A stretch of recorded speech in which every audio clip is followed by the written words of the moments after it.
सो दस दिए कि सिखा के 9वें गुरु पातशाह गुरु तेग बहादुर जी के 350 साला शहीदी दिहाड़े ते दस दिए कि ये नगर कीर्तन अलौकिक नगर कीर्तन निकालिया जा रहा है। भाई मतीदास जी, भाई सतीदास जी, भाई दयाला जी दे शहीदी शताब्दी के मौके ते नगर कीर्तन अलौकिक नगर कीर्तन इसको कह सकते हैं निकालिया जा रहा है।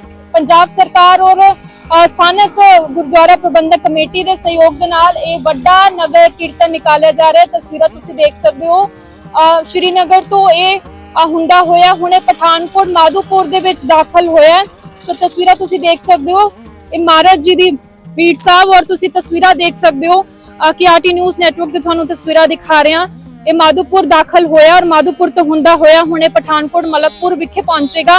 सो भारी सुरक्षा दे प्रबंधां हेठ नगर कीर्तन निकल रहा है।